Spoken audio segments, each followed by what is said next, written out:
Рахмат, Эльвира. Сізге чоң рахмат.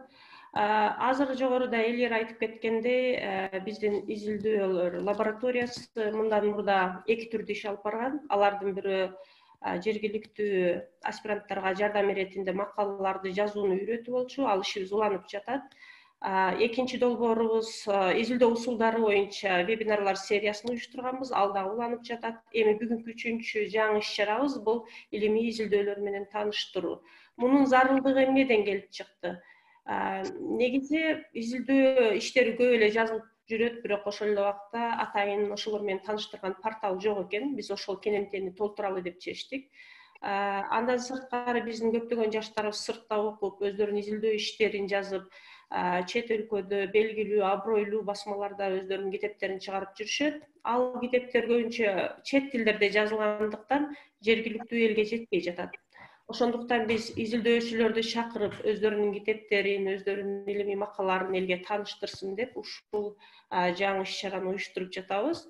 Мен бүгүн абдан кубанычтамын, анткени биздин бүгүнкү эң биринчи маек долбоорубузга Махабат Садырбек чакырылган. Махабат Садырбек жаш илимпоз. Ал азыркы кезде Германиядагы Макс Планк институтунда постдокторлук илимий ишин жазып, ошону менен иштеп жүрөт.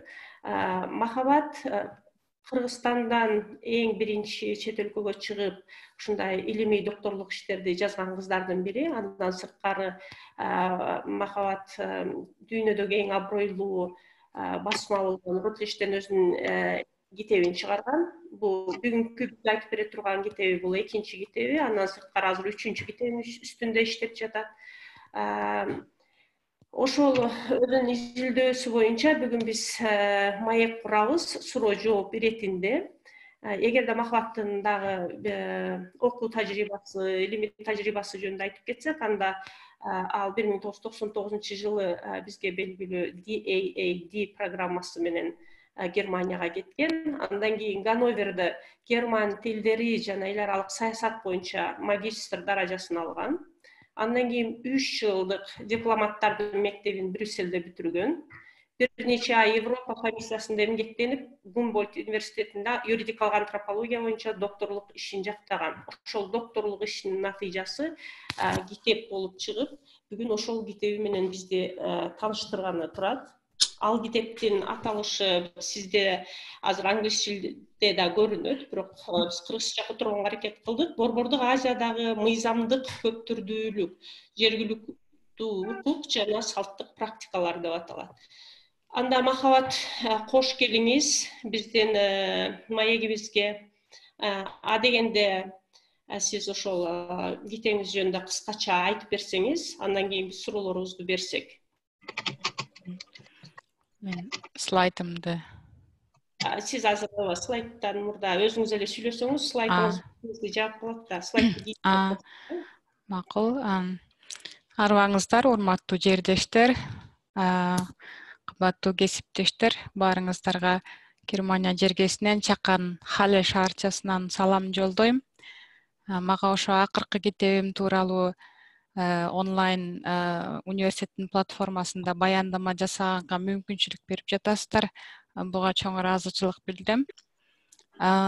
Бул китеп ошо кыргызчалаш бир аз кыйыныраак болду. Орто Азиядагы жалпылап айтканда юридикалык көп түрдүүлүк тууралуу, андан кийин чыр чатактарды чечүүнүн салттык жолдору жана практикалары жөнүндө болмокчу. Ошо китеп англис тилинде жарык көргөн. Мунун өзөгүн Мукарам эже айтып кеткендей, менин 2016-жылдагы өткөрүп берген диссертациям түзөт. Бул этнография ошо жалпы Орто Азия элдеринин социалдык жана этно юридикалык маданий мамилелерине кызыккан окурмандарга арналат. Ошондой эле аларды элдик күнүмдүк турмуш тажрыйбасында жашап келген чыр чатактарды алдын алуу жана чечүүнүн ар кандай усулдарына көңүл бурат. Анда слайдым менен кете берсем, мен ошо Ооба, слайдыңызды ачсаңыз болот. Ага чейин мен суроону баштап коеюн сизге. Сиздин ушул сурооңуздун аталышында юридикалык көптүрдүүлүк же болбосо биз аны укуктук көптүрдүүлүк, мыйзамдык көптүрдүүлүк деп экөөбүз которгонго аракет кылдык. Ошол терминдин өзүн түшүндүрүп кетсеңиз да, итебиңиздин аталышын түшүндүрүп кетсеңиз биринчи. Бул эмгек ошо антропология ичиндеги бир бөлүк, юридикалык антропология деп аталат. Ошол илимдерге арналат. Legal anthropology англисчеси бул 2 кылым мурун ошо колониализмдин учурунда негизделген илим. Юридикалык көптүрдүүлүк бул эң негизги концепттердин бири. Ошол колониялык жүрүштө сырттан келген мыйзамдар менен жергиликтүү мыйзамдардын ортосундагы кагылыштын натыйжасында келип чыккан. Андан бери өнүгүп өсүп отуруп, юридикалык микрофондоруңуздарды өчүрүп койсоңуздар. Элира, өчүрүп коесузбу башкалардын микрофонун? Кечиресиз, Махмат, улай бериңиз. Ошондон бери улам өнүгүп өрчүп отуруп, бул азыр теория менен, юридикалык теория менен практиканын шайкештигин изилдеген аналитикалык аспап болуп эсептелип калды. Учурдагы үстөмдүк кылган пикир бул ар бир коомдук чөйрөдө чоң болобу, кичине болобу, жазылган жана жазылбаган мыйзамдар бар. Алар бири-бирине карама каршы келиши, бири-бири менен айкалышы жана бири-бири менен толукталышы мүмкүн. Жазылбаган мыйзамдарды биз ошо living law деген түшүнүк бар. Юридикалык антропологияда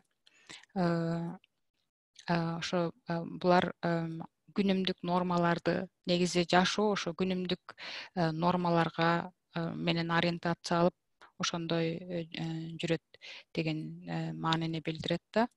Анан ушул концепттин негизинде өзүмдүн суроолорумду жана изилдөө аспаптарымды аныктагам. Жакшы, анан ушул жазылбаган мыйзамдар дегенди да бир аз түшүндүрүп кетсек. Булар салттар да, биздин салттык нормалар болуп калабы ошондо, Азыр дагы айтып келатканда дагы түшүнүктүү болот да. Биринчи ошо жазылбаган мыйзамдарды кантип аныктай алабыз? Биз негизи мыйзамдарды ошо негизи эле мыйзамдардын мааниси эмне? Жазылган мыйзамдардын делечи.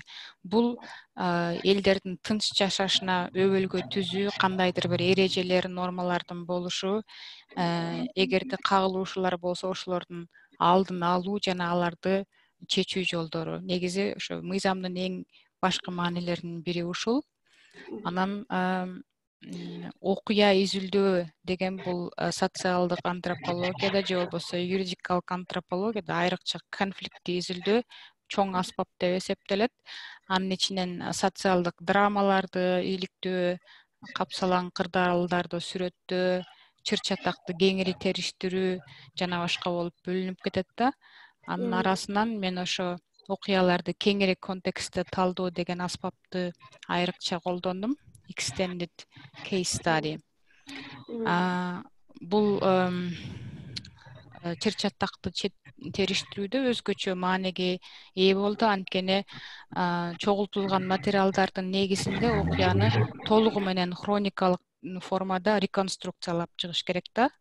Анан бул окуяга аралашкан адамдардын дагы материалдык мүмкүнчүлүктөрү, социалдык орду, статусу, жашаган жери, социалдык абалы, диний көз карашы, ошонун баары жазылат. Ошондой эле чыр чатакты жана талаш тартышты алдын алуунун жана аларды чечүүнүн жолдору жана механизмдери каралат. Бул жерде мен ошо сандык жана сапаттык дагы методдорду бир аз аралаштырдым. Сандык изилдөө аркылуу жанагындай окуя болгондо кандай процесстер улам кайталана берет, ошолорду жалпылаганга, ошолорду чогултканга аракет кылдым. Анткени мен мындай чогуу жалпы мүнөздөмө бериш үчүн. Анан сапаттык метод менен ошо фазаларды болсо аябай ийне жибине чейин жүргүзүш керек. Андан тышкары дагы байкоо жүргүзгөнгө дагы айрым учурда мүмкүнчүлүктөр болду. Махабат, анда сиз азыр деген изилдөө усулдарыңыз жөнүндө айтып кеттиңиз да, ал эми теманын өзүнө кантип кызыгып калдыңыз, кантип ушул темага келдиңиз, ошол жөнүндө айтып кетпейсизби? Аны дагы ошол бул темага негизи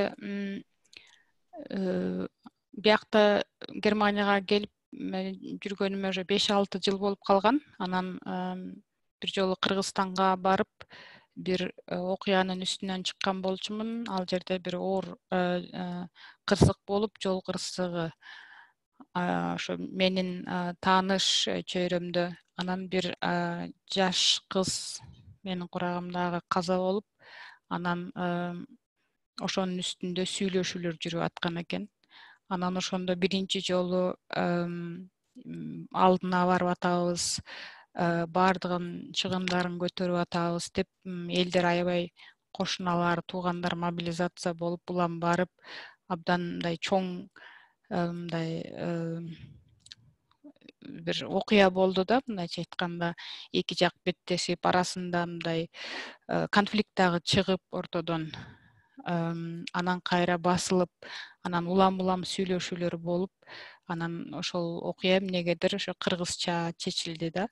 Анан ошол мени абдан кызыктырып койду, эмнегедир андайды ошо биринчи дагы көрүшүм. Анан менин түшүнүгүмдө бул жерде оор кырсык болуп аткандан кийин негизи өкмөт тутумдары чечиш керек болчу, муну укук органдары колго алып өздөрү чечим чыгарыш керек болчу.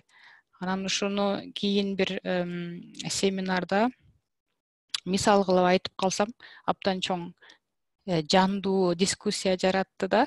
Анан көптөгөн суроолор берилди. Мен өзүм канааттангандай алардын баарына жооп бере алган жокмун, анткени юридикалык антропология боюнча көп кабарым жок болчу.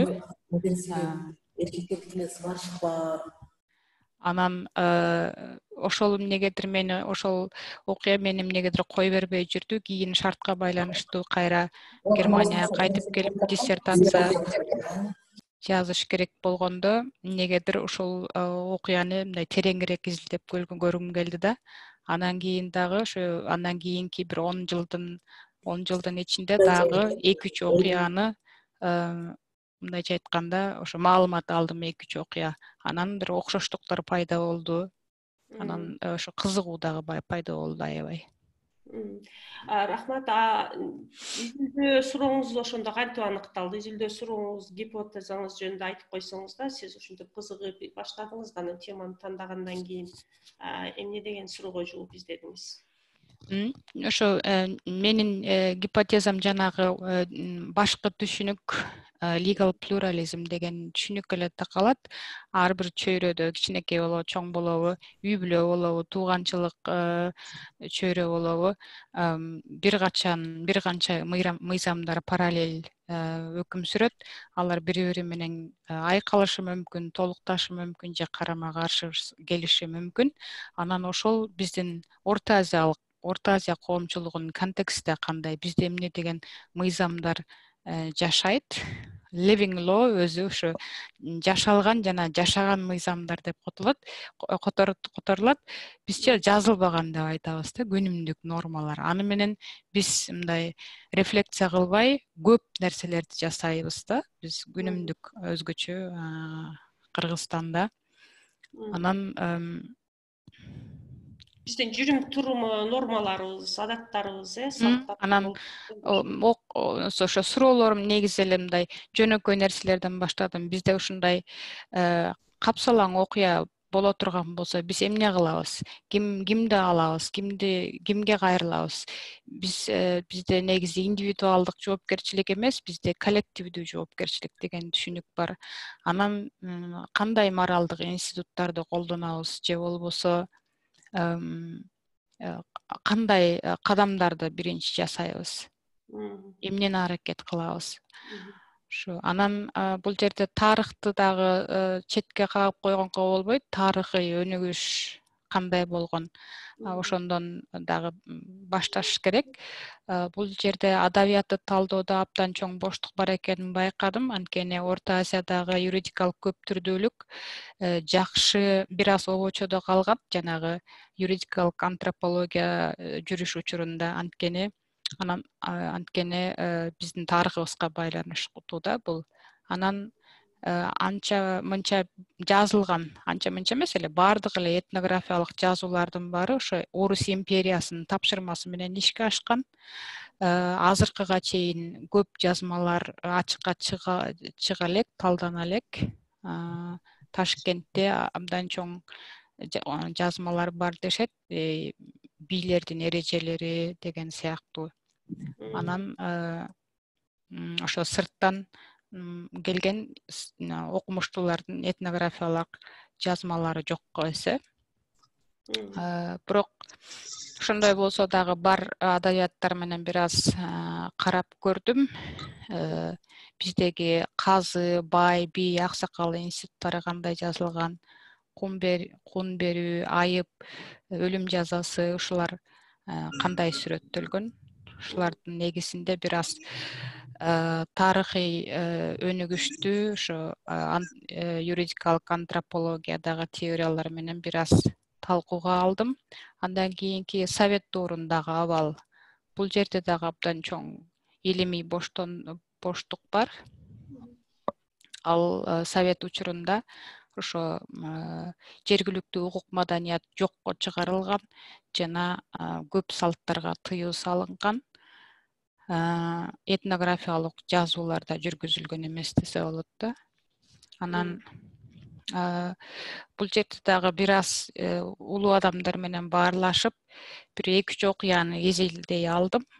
Кырсык болуп, ич-ара элдешүү, ич-ара жарашуу менен бүткөн.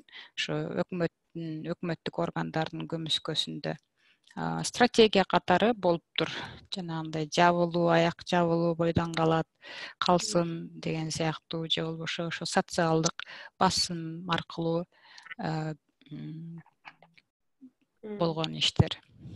Андан кийин ошо эгемендүүлүктөн кийинки өзгөрүүлөр менен менин негизи изилдөөнүн өзөгү ошондо башталат. Ошондон кийинки окуяларды мындай кененирээк изилдеп жетиштим. Мыйзам талаасында эгемендүүлүктөн кийин абдан чоң өзгөрүүлөр болду. Өкмөт тутумдары бир аз алсызданды десе болот. Структуралык децентрализация башталды. Экономикалык абал начарлады. Андан тышкары улуттук кыймылдар пайда болду. Ошондо унутулган институттар, канча бир жылдардан бери келе жаткан маданий укуктук мурас катары кайсы бир салттык усулдар жанданууга дуушар болду да. Эң жакшы мисал бул аксакалдар сотунун кайра кириши институт катары. Анан буларга социалдык жана экономикалык кырдаалга байланыштуу дагы жаңы стратегиялар менен прагматикалык стратегиялар да кирет да. Мисалы үчүн акча берип ишти жаптыруу же болбосо ишти бүтүрүү батыраак.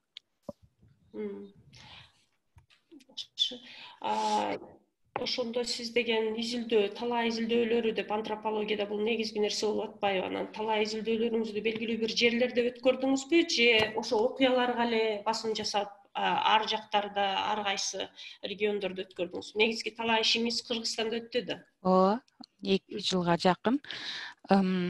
Окуялардын, мындайча айтканда мен окуялардын жана окуялар камтыган маалыматтардын жыштыгына карата артынан түштүм десем болот. Бирок көбүнчө ошо окуялардын көбү Бишкек жана чүйөрөнүндө, ошондой эле Ысык көл менен Нарын дубандарындагы болгон окуялар болуп атты.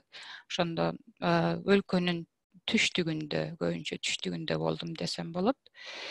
Бул жерден дагы ошо окуяларга өтөрдөн мурун дагы бир нерсеге көңүл бурдум. Коомдун түзүлүшү бул. Биздеги коом кандай түзүлгөн? Жана айттым го, жамааттык жоопкерчилик бар. Биз үй бүлө кандай жамандык жакшылыкта баары мындай коллективдүү жооп беребиз депчи, тууганчылык дагы бизге абдан маанилүү, катнаштар, байланыштар жана тааныштар. Булардын мааниси абдан зор, анткени ошо бир нерсе, бир жаман болобу, жакшы нерсе болобу, бизге ошо ортомчулар керек, колдоочулар керек. Ошол эле адамдар өзгөчө улуу адамдарга өзгөчө маани, улуу адамдардын мааниси чоң. Ошол адамдар бизге медиатор болуп беришет, сүйлөшүүлөрдү уюштурган дагы ошолор. Аларды мындайча айтканда мыйзам жаратуучулар деп айтса болот да. Англисчеси law and decision makers. Анткени алардын ошо билимине, көргөн, анан өздөрүнүн статустарына жараша ошондой авторитетке ээ бул адамдар. Анан аксакалдар соту дагы бул жерде кандай мааниге ээ болот, аны дагы бир аз кыскача илегеттим. Негизи ушул коомдун түзүлүшүн эске алганыңыз абдан негизи жемиштүү жол окшойт да изилдөөңүздөрчү, анткени чындап эле бизде көп нерселерди изилдеп жатканда, өзгөчө салттык нерселерди изилдеп жатканда ушул нерсе эске алынбай калып, анан үстүртөн талдоо жүргүзүлүп калып атат да. Мисалы үчүн ала качуу жөнүндө өтө көптөгөн изилдөөлөр бар. Анан биз ала качууну алганда бир гана ошол ала качып кеткен жигитти, же ошо жаш жигиттерди күнөөлөп, анан ошол жерден бир чечим чыгарганга аракет кылабыз да. Чындыгында ошол ала качуунун өзүнө бүт коом катышып атпайбы, ушул коомдук түзүлүш ошол жерде эң негизги нерсе да. Ошон үчүн аны бир чечим чыгарарда дагы ушундай нерселерди эске алып анан чыгарса мүмкүн кандайдыр натыйжа боло эле деген ой келип атат да. Негизи сиздин азыр айткандарыңызда конфликттерди чечүүдө ошо коомдун түзүлүшүн эске алганыңыз мисалы үчүн мен үчүн абдан кызыктуу көрүнүп атат. Анда дагы бир нерсе да, мен сиздин сивиңизди окуп отуруп бир нерсени байкадым да. Сиз ушул ишиңизди Кыргызстанда жасап, андан кийин ошол эле убакта азыркы постдокторлук ишиңизди ушул эле темада Германияда жасап атыптырсыз да. Эми мага кызык нерсеси ооба, биздин кыргыз коомун, Борбордук Азия коомун алсак, биз салттуу маданиятпыз. Анан азыр биздин салттар, адаттар азыркы мыйзамдар менен мындай сиз айткандай параллелдүү жашап жүрөт. Биз мыйзамга канча баш ийсек деле көп жүрүм турумубузду ошо салтыбызга, адатыбызга ылайыктап кабыл алабыз да чечимди. Ал эми Германияга эмнеси менен кызык болуп атат? Эмне үчүн Германия ушундай параллелдүү же юридикалык көптүрдүүлүк деген изилдөөгө кызыгып жатат? Ушул жөнүндө да айта кетсеңиз. Бул жерде ошо акыркы 5 жылда parallel justice, параллелдик адилеттүүлүк, адилеттүүлүк деп койсок болобу. Ошо parallel justice деген түшүнүк абдан көбөйдү, анткени Германия башка дүйнө жүзүндө эле көп улуттуу жана көп маданияттуу өлкө. Ислам дини дагы абдан мындай басымдуулук дагы кылат. Эң чоң диндердин бири деп айтсак болот да.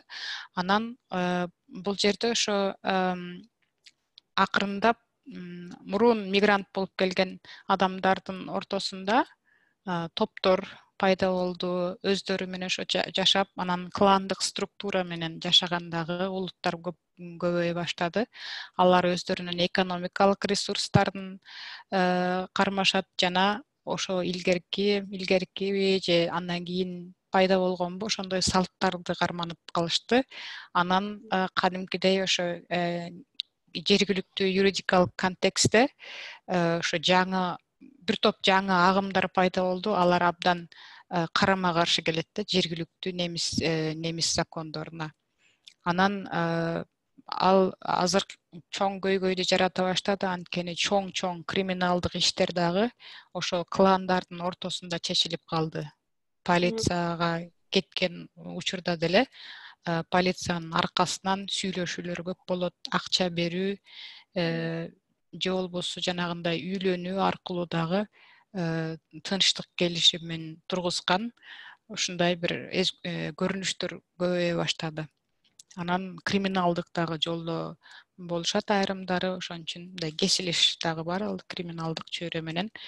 Ошонун негизинде ушундай 3-4 жыл мурун ушул биздин илимий изилдөөбүз башталды.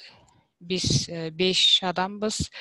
ар кандай улуттук топторду изилдейбиз, этнографиялык даталарды чогултабыз. Анан бул биздин чогулткан даталарга жергиликтүү мекемелер абдан кызыктар. Биз учурунда ошо анализ жасап атабыз. Ошол жерден Кыргызстандагы көп структура менен параллелдерди көрө алам. Ошондой эле биякта да улуу адамдардын сөздөрү, закон катары кабыл алган нерселер бар. Талаш тартыштар ошо абдан окшош экен да, мындайча айтканда адат менен жашаган адамдар дагы бар бул жерде. Ошо сиз топторду изилдеп атабыз десе, ошо топтордун аттарын, этникалык топтордун аттарын айта кетесизби? Кайсы топтор? Булар Маламия курттар деп коет. Маламия күрттөр башында жанагы Иран менен Түркиянын ортосундагы келген, алар кийин Ливанга мигрант болуп барышып, ал жерден согуш чыккандан кийин 60-70 жылдары Германияга качып келишкен. Андан кийин Афган комьюнити деген жамаат деп которсо болобу. Афганистандан келген адамдар көп, Кавказдан келген, мисалы үчүн чечендер, дагестандар, аларда дагы адат абдан туруктуу кармалат экен. Ошону мен өзүм аябай 1,5 жылда ошолор менен аралашып иштешип, өзүм аныктай алдым.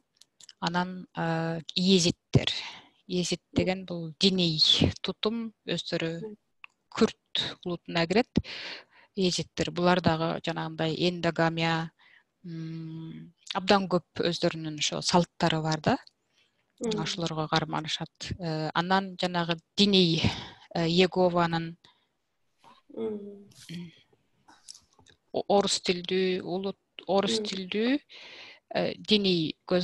диний топтор бар. Егованын күбөлөрү деп коет. Ошолор дагы.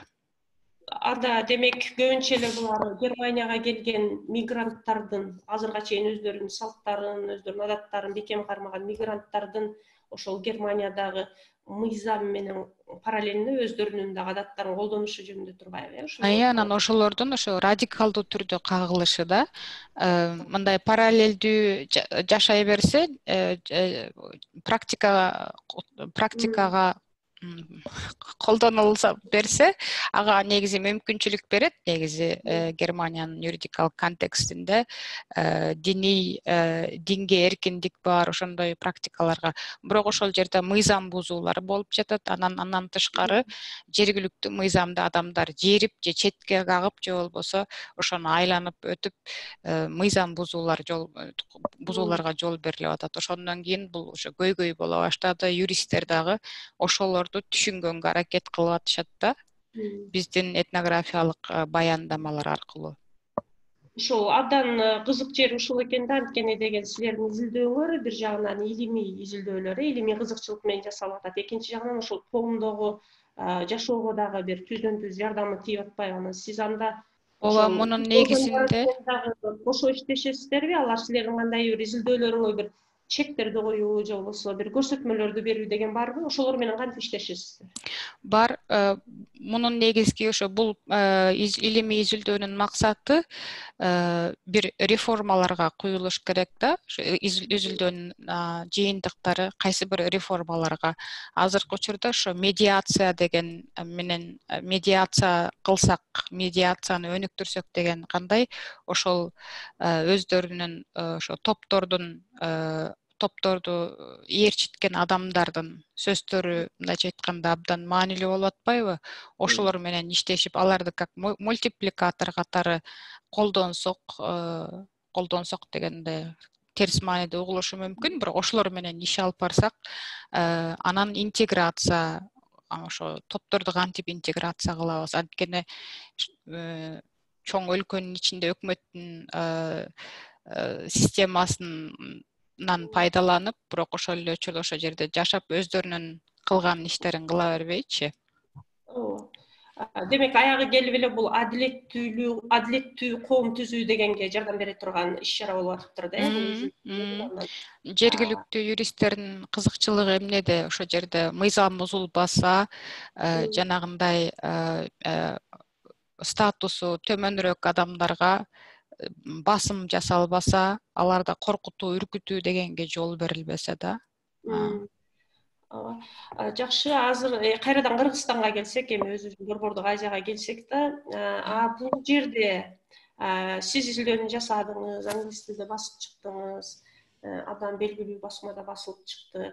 Анан Кыргызстандын өзүндө ушуга кызыгуулар барбы? Мисалы үчүн сизге кайрылып, эксперт катары. Анан негизи эле Кыргызстанда өзгөрүүлөр байкалабы ушундай мыйзамдык жана салттык нерселерди айкаштыруу дегенчи? Анткени конфликттер чечилгенде чындап эле салттык, адаттык нерселер абдан бизде катуу роль ойнойт, чоң роль ойнойт. Топтор дагы жанагы мыйзам түзүү жаратуучулар деп атасыз, медиаторлор деп атасыз, биздин аксакалдар, улуулар, ушулар чоң роль ойношот да. Ушу жагынан келгенде бир кандайдыр бир өзгөрүүлөр болчудайбы бизде? Мен ошол учурда деле көп өзгөрүү байкай албадым. Азыркыга чейин деле ушул тарапта өзгөрүүлөр жок. Анткени биздин негизи эле мыйзамдык системабыз толугу менен реформалашы керек. Эгемендүүлүк алгандан бери жанагы саясий гана чөйрөдө ар кандай мыйзам өзгөрүүлөрү болду, бирок күнүмдүк жашоодогу нормаларда абдан аз, реформа мындай жокко эсе деп айтса болот да. Анан эгерде жазылбаган мыйзамдар же болбосо күнүмдүк жашалган нормалар эгерде жазылган мыйзамда орун албаса, ал адамдарга жат нерсе болуп калат. Адамдар ошол мыйзамдар менен өздөрү идентификация кыла алышы керек, ошолорго ишениши керек, ошол мыйзамдар дагы кармалышы керек да. Мен ошо практика менен теориянын ортосундагы аябай аралык ажырым абдан чоңоюп баратканын байкайм. Мыйзам өзгөрүүлөр бар, бирок алар көбүнчө эле ошо саясий бир максаттарга жетүү үчүн бир өзүнчө аспап болуп калды. Биздин күнүмдүк турмуштагы жана кагылышууларды, көп нерселерди нормага салган мыйзамдар иштелип чыга элек. Анан жанагы салттык усулдардын оң потенциалын эске алган негизи жакшы. Аны менен ошо биз дагы иштеше билишибиз керек да.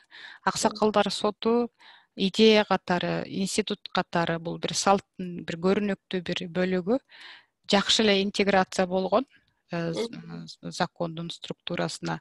Бирок ал ошо бойдон эле калып калды да, мындайча айтканда. Алардын мааниси жакшы болмок, бирок аны дагы өнүктүрүп, анан институт катары жарыялап койбой эле алар менен да иштеш керек. Алар дагы салттык билими бардыр, бирок расмий дагы мыйзамдан жакшы кабардар болушу керек. Кандайдыр бир көйгөйлөрдү чечүүдө. Рахмат. Анан дагы бир суроо пайда болот да ушул жерден. Азыркы кезде чындап эле ошо сиз сыяктуу ушу салттык мыйзамдарыбызга, жазылбаган мыйзамдарыбызга кызыккан окумуштуулар көбөйүп атат да. Мисалы үчүн Жылдыз Теңизбекова ушул салттык мыйзамдар деген китебин жазган. Жана сиз айткандай Юдит Байер, жана аксакалдар соту жөнүндө изилдөөлөр жүрүп эле атыптыр да, бирок ошо Айбек Самаков дагы бир китепти ошо жазып атат, жазган эле ошо салттык усулдар жөнүндө. Чыр-чатактуу басуунун. Жазылып эле атат, бирок ошол эле убакта укук органдары биздин ошо мыйзам чыгаруу жагынан бир байланыштар жок окшойт, ошону айкаштыралы, ишке ашыралы, интеграция кылалы деген. Анан ушуга байланыштуу дагы бир суроо пайда болду да менде. Сиз азыр салттык мыйзамдардын же болбосо жазылган мыйзамдын оң коомго карата оң таасирин, адилеттүү коом курууга болгон бир оң таасирлери жөнүндө айтып атасыз да, бирок ошол салттык мыйзамдардын терс таасир эткен учурлары да болуп калып атпайбы кээде? Ошол жөнүндө дагы бир аз айта кетесизби? Мен негизи мыйзамдуулуктун абсолюттуулугун болуш керек. Мыйзам астында баардыгыбыз тең, анан мыйзам баарыбыз коомдун үстүндө турган эң жогорку күч болгонун белгилей кетишим керек. Андан кийинкилери болсо ошо айкалыштыруу, ошо шайкеш келтирүү, жергиликтүү жана модерн, заманбап мыйзамдарын, терс жактарын дагы унутпаш керек. Ошолордун баарын дагы изилдеп, аларга дагы чара көрүш керек. Эгерде ушундай учур болуп калганда, мисалы үчүн кээ бир адамдар таптакыр эле диний көз карашта бир көйгөйдү чечиши мүмкүн, адамдарга жат келген бир нерсени мындай адамдарды үгүттөшү мүмкүн, же болбосо ошо статусу төмөн адамдар күчтүү адамдардын Сымырланышы мүмкүн. баскынында калышы мүмкүн да. Алардын баардыгын эске алыш керек, сөзсүз түрдө. Ошол учурларга дагы мекемелер болуш керек. Мисалы үчүн биякта эгерде адамдарга, аялдар көбүнчө ошондойго көбүрөөк дуушар келет, үй бүлөнүн басымына, үй бүлө басымдуу кылып, үй бүлө кандай көрсө ошо аял жалгыз калат да. Анан анда аялдар үчүн атайын ошо номерлер бар, кайрылчу жерлер бар, мультипликатор болуп иштеген адамдар бар. Ошол маданий чөйрөдөн адамдар бар иштеген. Ошол маданиятты, салтты жакшы түшүнгөн адамдар, бирок ошол эле учурда жергиликтүү мыйзамды да жакшы билген. Ошол мен дагы бир мисалды кошумчалап кетким келип атат да. Мен өзүм тааныштарымдан эле бирөө, сиз азыр аялдарды айтканыңызда эске түшүп атат да. Күйөөсү экөө бул биринчи турмушунан күйөөсү каза болуп, экинчи турмушка чыгып, анан экөөсү балалуу деле болгон эмес экен, бирок экөө аябай чогуу иштеп, Россияга барып үй алышыптыр да. Анан күйөөсү бир күнү каза болуп калып, үй күйөөсүнө жазылып калыптыр. Анан күйөөсүнүн туугандары аны талашып, тиги аял болсо эч жерден укугун коргой албайт, анткени жазылган мыйзамда ал күйөөсүнүкү болуп турбайбы. А мунун эч кандай никеси да жок да. Ошондо жардамга келген ошол келиндин тапканы мен абдан таң калтырды да. Туугандарын жыйнап, ошол жолдошунун жериндеги аксакалдарды жыйнап, анан ошол суроону коюптур да. Биз экөөбүз иштегенбиз, менин дагы бир кандайдыр бир салымым болчу, ошону мен дагы бир ээлик кылышым керек дегендей. Ошону аксакалдар анан мыйзамдан аттап эле чечип беришти да. Көпчүлүктү мобилизация кылып, далилдерди жыйнап, ошондой кылып, ошондо чындап эле мындай салттык мыйзамдарыбызда иштегенин көзүм жетти да, ошондой болот экен. Бирок ошол эле убакта тескери жактарын дагы кээде көрүп калабыз да. Ошол салтка басым жасап туруп эле кээ бир нерселерди адилетсиз чечип койгон. Эми негизги максат бул жерде экөөнү айкаштырып, бирок адилеттүүлүккө жетүү деген түшүнүк турбайбы, ошол жакка кызыгып изилдеп.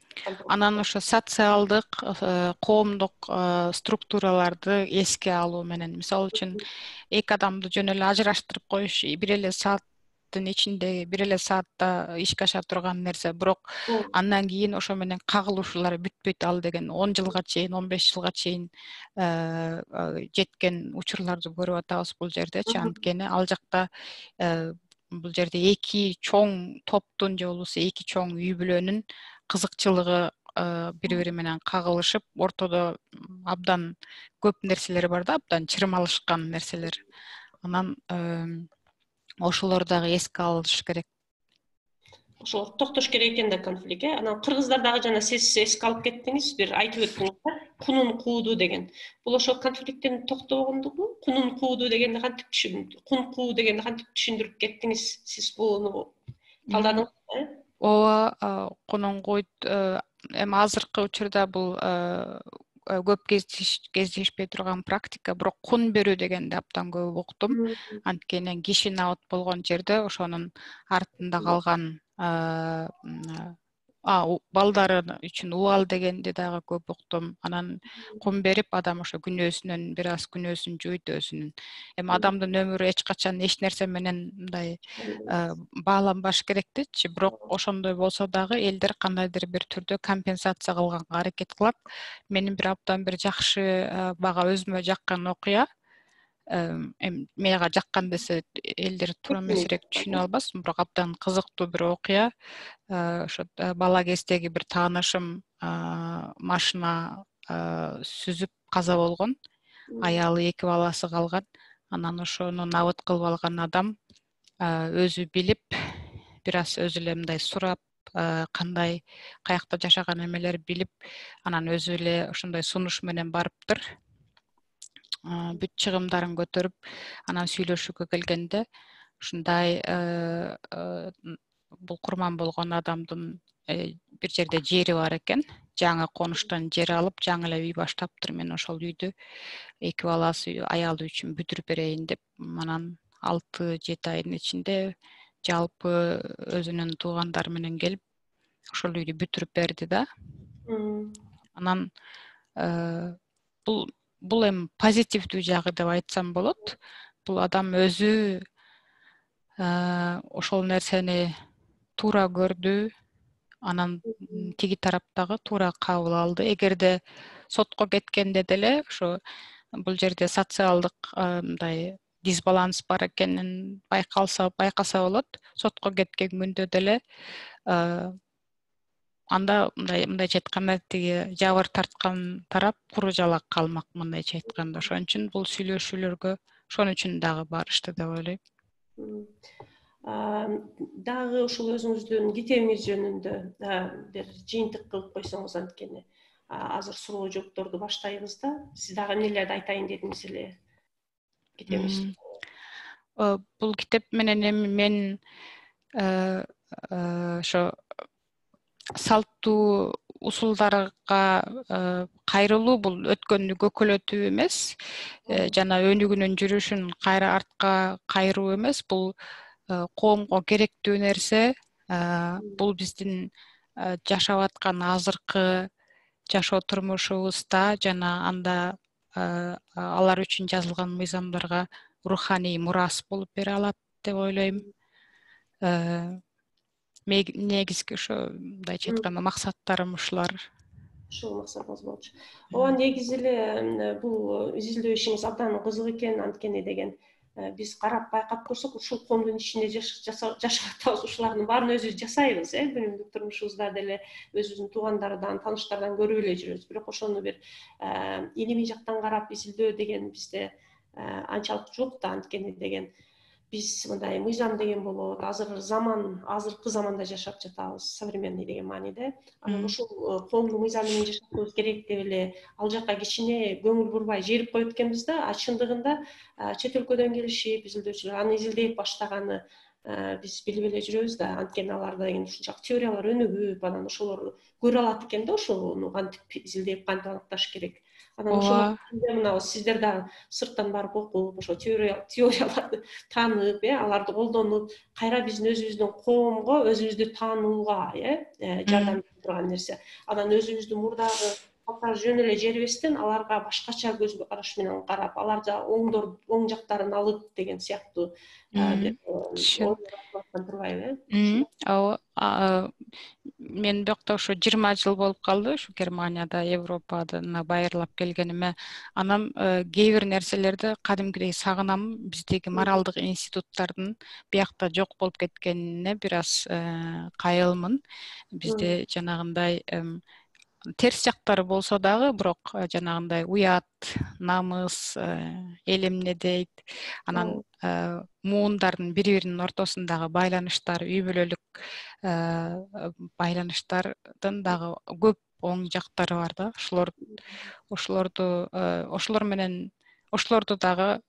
Ошол менен жашайбыз негизи эле күнүмдүк турмушта деле.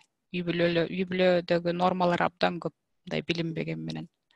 Анан керектүү дагы, ал биздин дагы мындайча айтканда улут катары мүнөзүбүз, айырмачылыгыбыз. Ооба, рахмат. Анан негизи сиздин оюңуз барбы бул китебиңизди кыргызча же орусчага көтөрөйүн деген? Анткени биздин көпчүлүк эл англис тилинде, эми жаштар көп баары эле окуп калышты, бирок ошол убакта ортоңку жана улуу муундар бар, окуган. Ошону кыргыз коомуна таратыш үчүн бир кандай жолдор менен жайылтайын деп атасыз, же келип презентацияларды берип жүрөсүзбү? Ушул жөнүндө да бир аз айта кетсеңиз. Өзүңүздүн ишиңизди коомго жайылтуу, тааныштыруу деген максат. Бул изилдөө аркылуу биз кандайдыр бир көлөмдө экспертиза чогулттук. Ошол экспертизаны эгерде реформалоо процесси башталса, абдан кызыктар болот элем ошо аралашканга, экспертиза менен бөлүшкөнгө. Анан бул китепти толугу менен кыргызчалап чыгуу үчүн убакыт керек. Азыр башка проекттерге кирип кеткен үчүн мунун артынан дагы көп түшпөй калдым. Бирок мен ойлойм келечекте бир жерде болбосо бир жерде колдоно алсам керек деп. Анан жок дегенде макала сыяктуу кылып чыгарсам да болот эгерде мүмкүнчүлүк болсо. Ага даярмын. Жакшы, сизге чоң рахмат. Абдан кызыктуу эмгегиңиз бар экен. Биз ишенебиз дагы келечекте дагы 3-чү изилдөөңүздү дагы айтып бересиз. Биткениңиз чыккандан кийин деп. Абдан көп нерселерди үйрөндүк, билдик бүгүн. Эми сизге чоң рахмат айтып, анан дискуссияны ачсак, эгерде биздин көрүүчүлөрдө суроолор болсо, мүмкүн чатка жазышпаса, өздөрү микрофонду жандырып суроолорду да беришсе болот. Бирок суроолор ушул китеп жөнүндө болсо, анткени биздин маегибиз китеп жөнүндө да, жалпы укук жөнүндө эмес, ушул махабаттын изилдөөсү жөнүндө болсо жакшы болот эле. Силерге да ыраазычылык билдирем. Ооба, баштай берели. Кимде суроо бар? Бул жерде кээ бирөөлөр суроо жазды окшойт. Суроолорун Мукарам эже, эми чатка азырынча жазылган жок. Чатка эч ким жаза элек. Бар экен. Оксана Исмаилбекова менин суроом дейт. Коррупция менен жасалган мыйзам, салттык мыйзам менен ортосунда канчалык алыстык жана айкаштык бар? Ортодогу ажырымы канчалык шайкеш же алыс? Качан коррупциянын чөйрөсү башталат жана бүтөт? Качан салттык мыйзам, мисалы, кунун куйт контекстте башталат? Ортодогу сызык жөнүндө сурап жатам. Коррупция менен салттык мыйзам ортосунда дейт. Сизге түшүнүктүү болду? Суроо узунураак экен. Эгерде түшүнүктүү болсо, жооп берсеңиз болот, Махабат. Чектерден айтып атат окшойт, Бул коррупция менен жазылбаган мыйзам, салттык мыйзам менен ортосунда канчалык алыс же болбосо бири-бири менен айкашат дейт. Бири-бири менен көп эле айкашат. Эффективдүү жана конфликтти батыраак чечүү үчүн адамдар эң башынан эле ошо материалдык жардам же болбосо акча сунуштайт. Ал баарыбызга керек.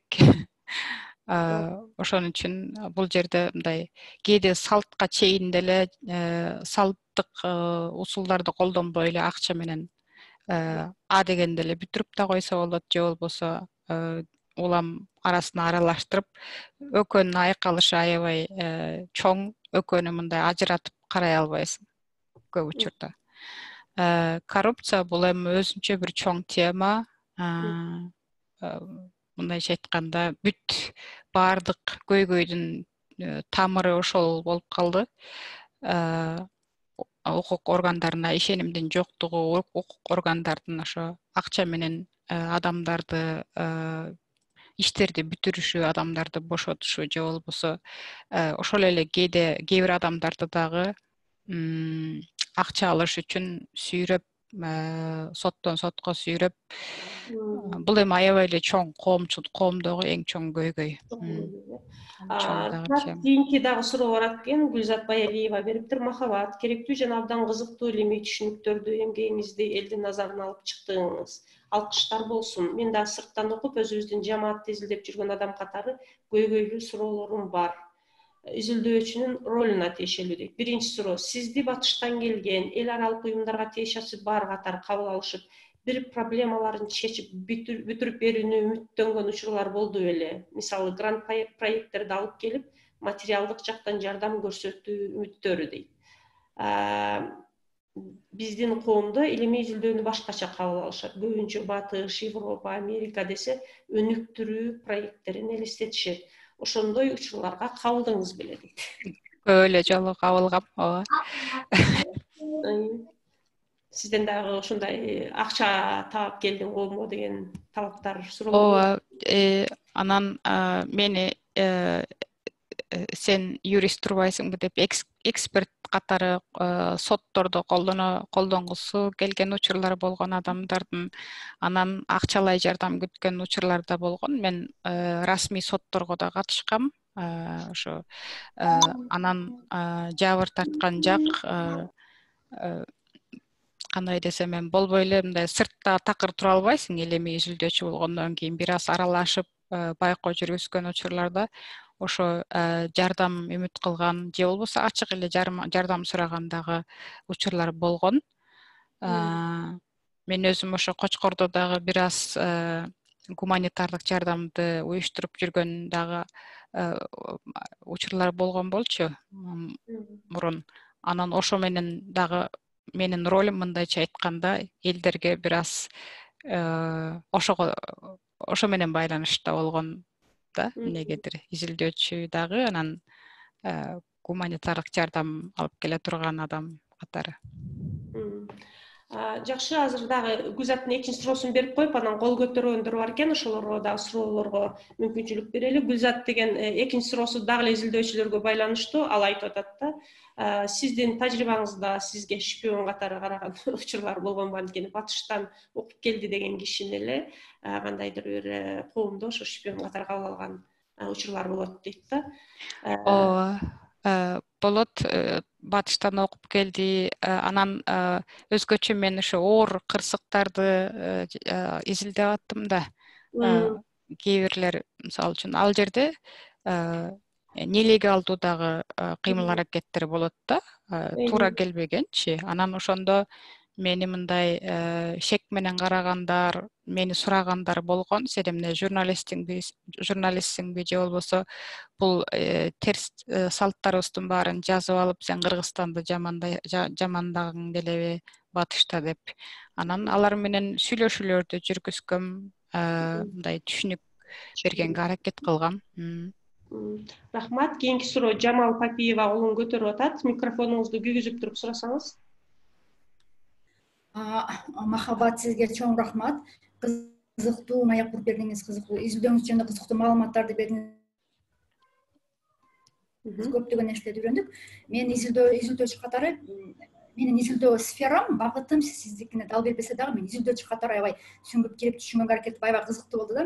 Менин суроом сизге, менин суроом менен мурунку эки коллеганын суроолоруна жооп берип жатып кичине камтылып кетти. Андай болсо деле айтып кетейин.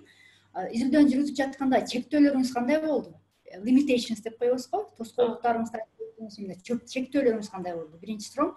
Экинчи суроом, жана изилдөөнү жасап атканда акырында жазабыз го, жанагындай recommendation for further research деп, кийинки дагы алдыда жүрө турган изилдөөлөргө рекомендация берип, мисалы изилдөөңүз жүргүзүп жатып, могул тарапта изилдөсө болмок экен, эми анда кылса болот экен эле деген кандай бир ойлор келдиби? Мисалы кийинки изилдөөчүлөргө же дагы ушул тарапта изилдөсө болмок экен деп бир кызыктуу бир тема, кызыктуу багыт келип чыктыбы изилдөөңүздүн жүрүшүндө?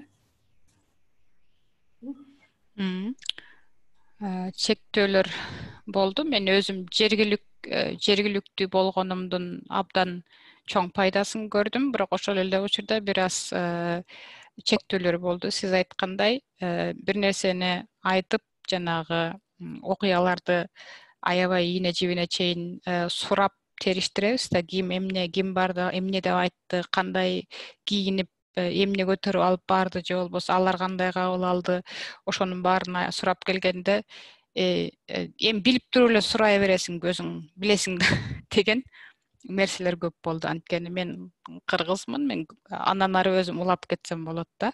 Аны өзүң билесиң да, андан аркысын айтпай эле коеюн депчи, мындай тажап же болбосо мени билет деген түшүнүк менен бир аз жалпылап айтып, өтө детальга кирбеген учурлар болду. Ошол менин чектөөм деп айтсам болот. Андан кийин мени дагы аябай кызыктырып, анан убакытка байланыштуу талай изилдөөсүнөн кеттим 1,5 жылдан кийин. Мен ошол түндүк жактан көп изилдөө жүргүзө алган жокмун. Ошол жакта анан ошо диний көз караш басымдуулук кылган чөйрөлөрдө изилдөө жүргүзсөм жакшы болмок деген оюм калды. Жакшы, рахмат. Кийинки суроону Жыргалбекке берели. Жыргалбек колун көтөрүп турат. Сурооңузду берсеңиз. Рахмат.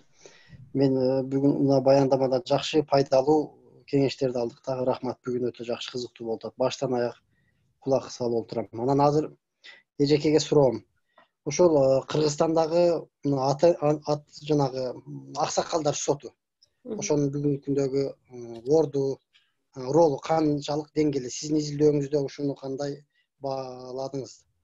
Ошол суроону берейин деп ойлоп. Жакшы суроо. Бул дагы ошо китептин бир өзүнчө жерден орун алган аксакалдар соту. Мен изилдеген окуяларда эмнегедир аксакалдар сотунун институт катары ролун көп байкай алган жокмун. Эмнегедир адамдар ошо оор иштерде, оор кырсыктарда өздөрү тааныган аксакалдарды ортомчу катары, медиатор катары тартып атышты. Бирок как мындай өзүнчө институт катары ошо бүт 7-8 мүчөсү бар да, ошонун баары келип бир ишти караган учур болгон жок. Алар ошо майдарак, мындай жеңил кылмыштарда, уурдоо, тоноо деген же болбосо айылдардын ортосундагы мушташтарда алардын ролу бар экенин байкадым. Бирок ошо менин окуяларымда эмнегедир аз, эмнегедир чектөө болду да. Буга кандайча түшүндүрмө бере алам? Адамдар бул ушундай абдан эмоциянын пигинде жүргөн, аябай напряженный деген кандай түшүнөсүңөр, аябай бир оор иштер го буларчы. Булар ошо өздөрү гана ичара, өздөрүнүн ишенген гана адамдары менен иш алып баргылары келет экенин байкадым. Сырттан тааныбаган адамдарды аралаштырбагангачы. Аксакалдар болсо деле алар мындайча айтканда как институт катары көрүлөт. Бул болбой эле өкмөттүк институт катары көрүлөт экен да. Ошондо бир аларга караганда кайсы бир кооптонуу менен караган, бир аз обочолонгон позицияларды байкадым. Анан конфликтти дагы бул мындай энчилеп алуу деген дагы түшүнүк бар. Conflict as property деп коебуз да. Конфликт бул меники, биз өзүбүз гана чечебиз, тиешелүү адамдардын ортосунда чечиле турган нерсе, буга эч кимиңер аралашпагыла деген дагы позиция. Ошон үчүн ошо аксакалдардын соту ошол жерде такалып калат окшойт. Кийинки суроо Жээнбекова. Дагы бир кошуп коеюн. Анан ошо эмне үчүн ошо аябай жакшы үй бүлө бири-бирин өздөрү тааныган адамдарды аралаштырышат.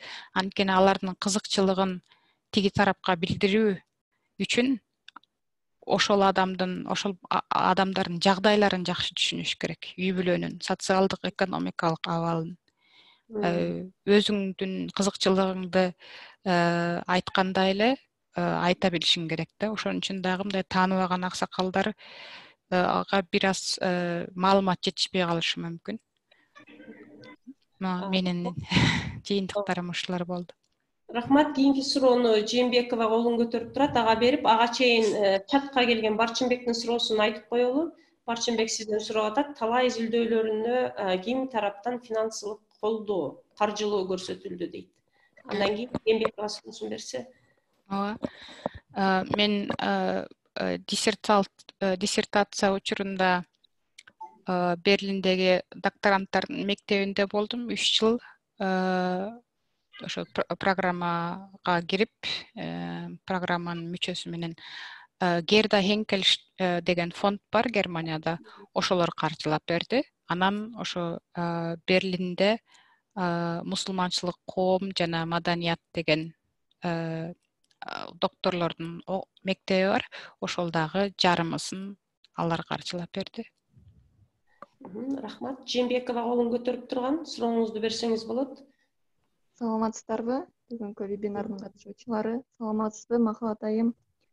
Мен ошо президентке караштуу Мамлекеттик башкаруу академиясынын магистранты Жээнбекова Оолкан. Ошо мен бере турчу суроону Жыргалбек байке дагы берип койду, жана ошол боюнча толук бере кетсем, ошо аксакалдар соту Кыргызстанда эффективдүүлүгү канчалык деңгээлде жана жергиликтүү өз алдынча башкаруу органдары менен бири-бири менен аракеттенүү боюнча иштери кандай деңгээлде жүргүзүлөт, эффективдүүлүгү барбы же жокпу деген суроом эле.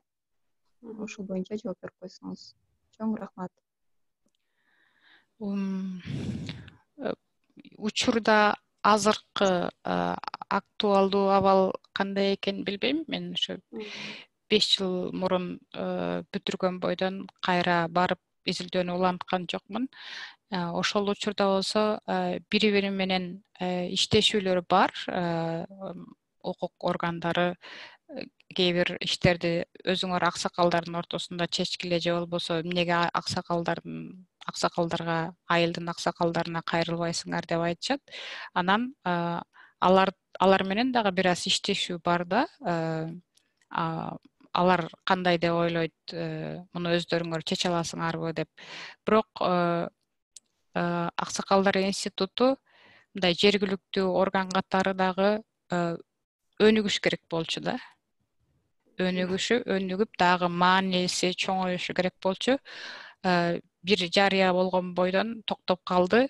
Анан алар өздөрүнүн миссиясы болгон үчүн, мындайча айтканда, айыл аксакалдарына кайрылуу болгон үчүн, аларды адамдар керек кылган үчүн гана иштеп атышат. Аларга сырттан өкмөт тарабынан мындай финансылык жана материалдык колдоо жок. Ошон үчүн бул институт эффективдүү иштей албай калды деп ойлойм да. Рахмат. Жооңузга кийинки суроо Чолпон колун көтөрүп турат, Кийизбаева. Сурооңузду берсеңиз болот, Чолпон. Так, саламатсыздарбы? Махабат, биринчиден сизге терең ыраазычылык. Ошол жерде канча жылдан бери Европада жүрүп, кыргыз тилин унутпаганыңызга абдан таң калып отурам. Ошол жерде болбосо биз кичине эле мындай жылсак тилди унутуп коет эмеспизби? Мунуңузга чоң терең ыраазычылык. Анан биринчи суроо мындай болуп атат да, салттык мыйзамдарды жоюу боюнча бир өзүңүздө сунуштар иштелип чыктыбы, пайда болдубу? Салттык мыйзамдарды жоюу боюнчачы, канткенде биз ушул эки нерседен жанагындай улуулар же болбосо бармак басты көз кысты деген мамиледен чыгып кете алабыз да. Анткени ал жакта адам өмүрү кыйылып атат да. Экинчиси болсо, ушул бизде болуп жаткан салттык мыйзамдарды германиялыктар же болбосо европалыктар, башкача айтканда, кандай кабыл алышты?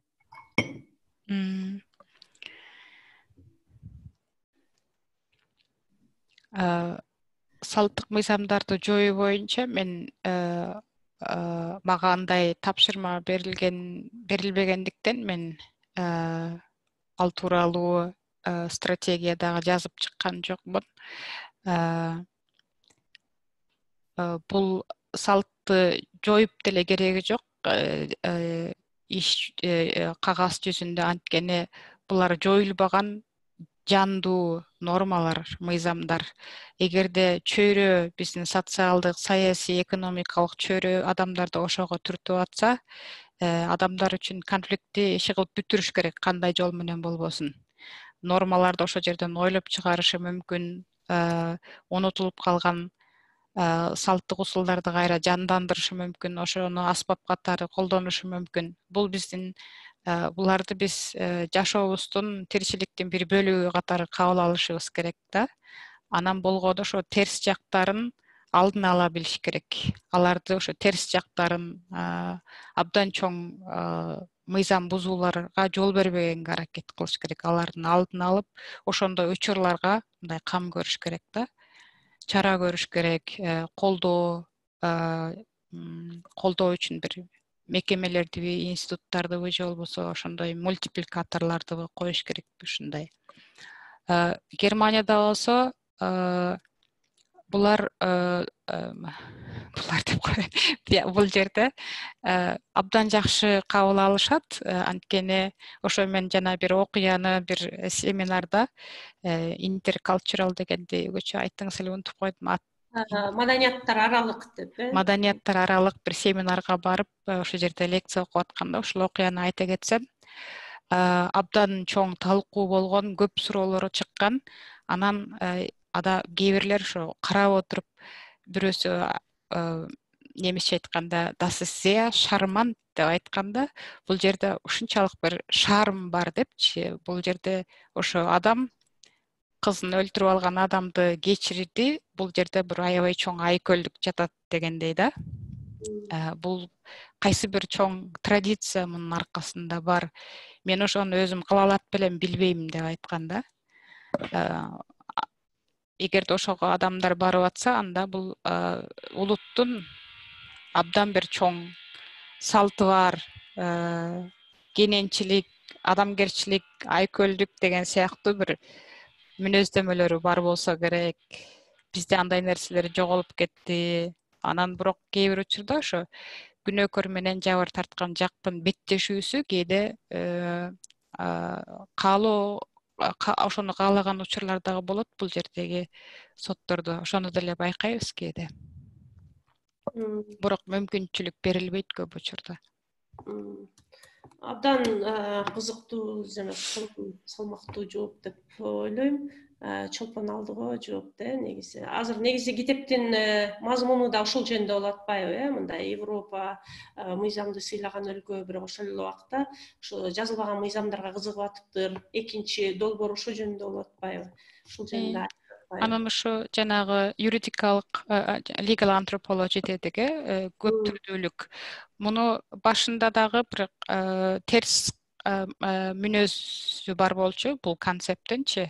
Акырын келип отуруп, бул бир аз азыр нейтралдуу же болбосо позитивдүү мүнөзгө ээ болду да, анткени ал жанагындай табигый нерселер жашайт. Алар биздин кээ бир улуттун идентификациясы, каада салты, жашаган нормасы, моралдык институт жок.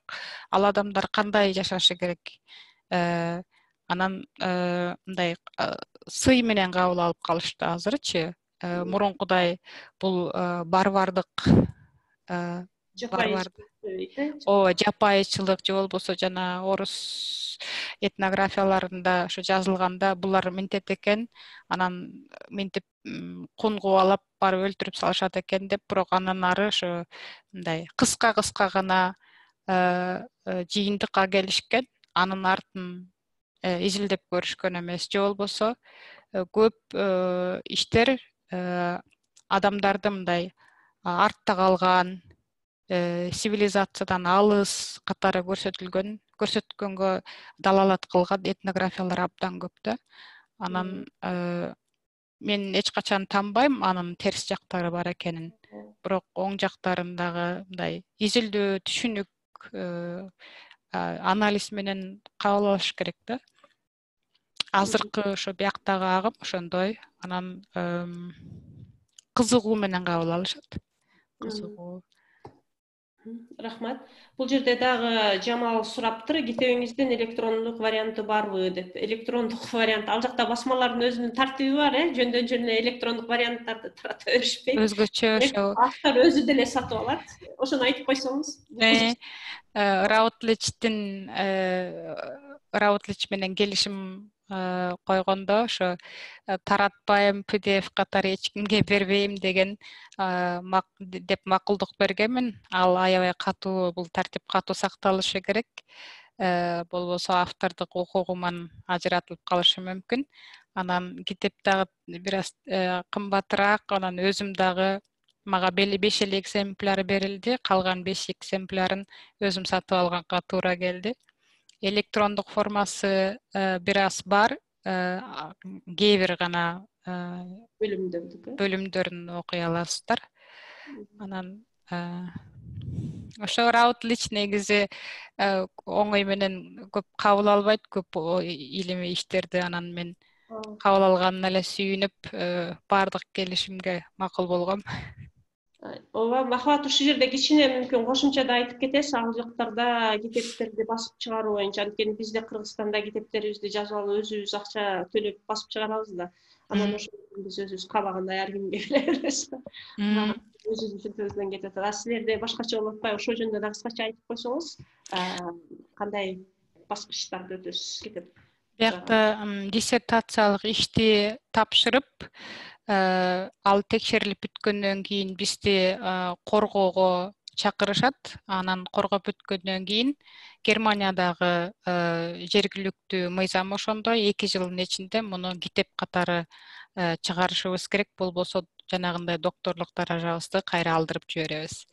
Анан 2 жылдын ичинде бир өзүбүз бир басмакана менен байланышка чыгышыбыз керек. Ал басмакана бир сыйра манускриптти карап көрүп, анан жактырса алат. Анан мен көрүп көрөйүнчү деп эле ошо Routledge'ке жазып көрдүм. Белгилүү басмаканалардан ошо Routledge бар, Berkhan антропология боюнча көп илимий иштерди басып чыгат.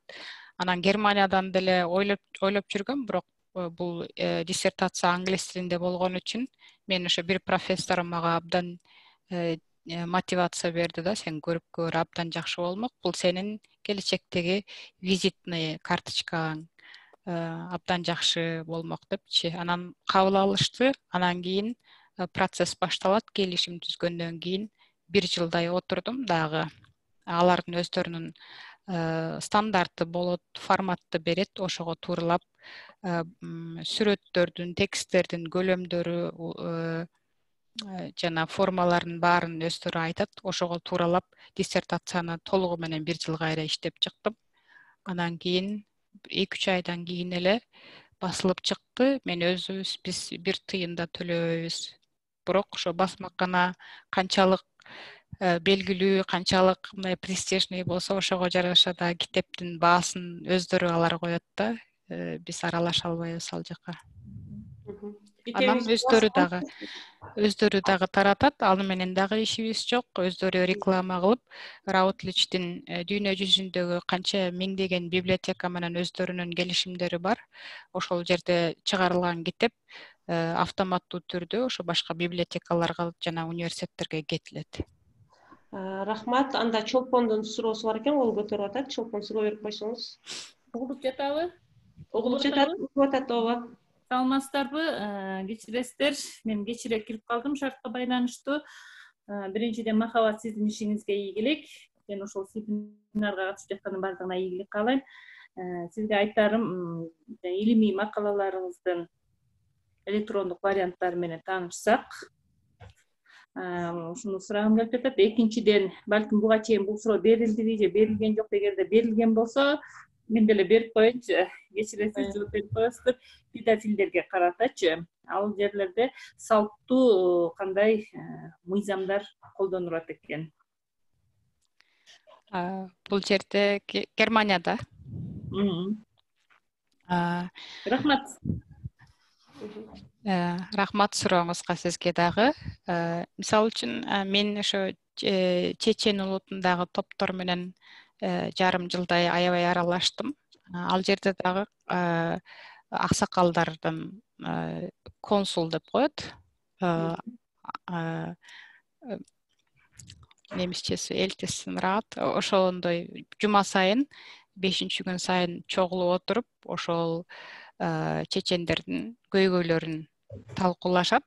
Анан чыр-чатактар, өзгөчө үй бүлөлүк чыр-чатактар абдан көп болуп, ошол жерге ортого салынат да. Анан карап отурсаң, көп жактары биздикине эле окшош. Анан катуу мыйзамы булардыкы адат боюнча чечилген эң чоң нерсе бул аял менен күйөөсү ажырашкан учурда бала сөзсүз атасын да алыш керек. Эгерде өгөй атада баласы өгөй атасында чоңойгон, бул аябай булардын намысына тийген өлүмгө тете нерсе деп билинет да. Анан жанагындай ошо кун куумай, буларда дагы эле көп практика жүзүндө көп ишке ашкан нерсе өзү ошо Чеченстанда дагы аябай көп экен. Андан тышкары эндогамия деп коебуз го. Эндогамияны ошо өзүңдүн гана улутуңдагы чеченге күйөөгө чык, же болбосо чечен менен үйлөнөсүң, башка улут такыр кабыл албайбыз деп, ошонун негизинде дагы абдан көп чыр-чатактар болот. Ал жерден дагы компромисске оңой менен барышпайт. Кээ бир конфликттерди көрдүк, ушунчалык бир кызуу кандуу мушташка чейин жеткен, полиция чакырган учурлар дагы кездешет. Анан ушундай сыяктуу, анан Маламия улуттук тобунда дагы бул абдан чоң топ, мындайча айтканда. Кайсы бир ошо бир жерде областтар бар го, 3 областа ошо эң чоң топ жайгашкан 3 дубан бар Германияда. Ал жерде кадимкидей эле полиция кире албай, рация кыла албай калган көчөлөр чыкты. Ал жерде абдан криминалдык дагы иштер көп жасалып атат. Бул көйгөй, юстиция үчүн көйгөй. Анан макалаларды ушул илимий долбоор боюнча макала жазбаганыбыздын себеби биздин даталарыбызга ошо ар кандай укук тутумдары жана органдары кызыктар, өзгөчө юстиция министрлиги, криминалдык полиция жана башка. Ошон үчүн биз даталарды аябай бөлүшөбүз, анан кайсы бир гана бөлүгүн сыртка чыгарганга укугубуз бар. Кыргызча чынын айтсам макалаларым аз, бирок мен иштебегенден болуш керек. Кыргызстан менен азыр илимий изилдөө алып барбаганым үчүн. Бирок мен көбүнчө ошо котормочулук кылам. Көркөм жана документалдуу тасмаларды котором. Анан өзүмчө да бир тил боюнча жазган иштерим бар. Ал менин ошо Меккенге болгон салымым ошондой. Жакшы, чоң рахмат. Эми деген 1,5 саат болду. Бүт баарыбыз микрофондорду жандырып, Махабатка чоң ыраазычылык билдирип, бүгүнкү Мая Күздү токтотсок, мындан кийин дагы кызыктуу маектер болсун деп ойлойм. Сизге чоң рахмат, Махабат. Чоң рахмат. Чоң рахмат. Сизге дагы алкыш айтам, суроолоруңар үчүн дагы ыраазычылык билдирем. Саламатта туруңуздар. Рахмат. Абдан кызыктуу маалымат болду бизге. Маалымат болду. Сонун болду. Рахмат. Дегендей. Аманчылык болсун силерге да. Карам эже, сизге салам. Салам, карап. Кандайсыз? Эстедиңизби? Кантип элестип сүрөтүңүздү Биз дагы эле сизди күтөбүз, келиңиз. Макул. Рахмат баарыңыздарга. Рахмат. Рахмат. Урматтуу биздин катышуучулар, сиздерди дайыма онлайн университетинин вебинарларына күтөбүз. Июнь айы абдан интенсивдүү болмокчу. Себеби июньда бир күндө 2ден да вебинарларыбыз бар. Жалпы жонунан 45ке жакын вебинар өткөрмөкчүбүз. Бул вебинарларга өзүңүздөр эле эмес, коллегаларыңызды дагы алып келиңиздер. Кесиптештериңиздерди. Онлайн университети 9 лабораториясы 9 багытта ар түрдүү вебинарларды алып бармакчы. Ал эми жакында илимий изилдөө боюнча сандык дагы изилдөө усулдары боюнча мына Нурдин агай бул жерде отурат. Нурдин Капаров агай. Нурдин агай дагы сандык изилдөө усулдары деген темада бизге вебинарларды өтүп бермекчи. Бул жерде Нурдин агай бизде Германиядан Оксана отурат, Гүлзат, Канжарбек да кириптир. Канжарбек отурат, Канжарбек, Аида эже, ошо баары бизде бул Бактыгүл келди, бүгүн Бактыгүл. Булардын баары ошо Германияда окушкан, ал жакта докторантурасын бүтүрүшкөн, 2ден 3төн китептерди жазышкан, көптөгөн изилдөөлөрдү жарыялашкан. Сапаттык изилдөө усулдары тобу, алар сапаттык изилдөө методдорун үйрөтүшөт. Антропология, этнография, көзөмөл жүргүзүү, байкоо жүргүзүү, ошондой эле биз буюрса, мындан ары дагы көп кызматташып, көптөгөн иштерди алып барабыз деген ойдомун. Рахмат сиздерге чоң.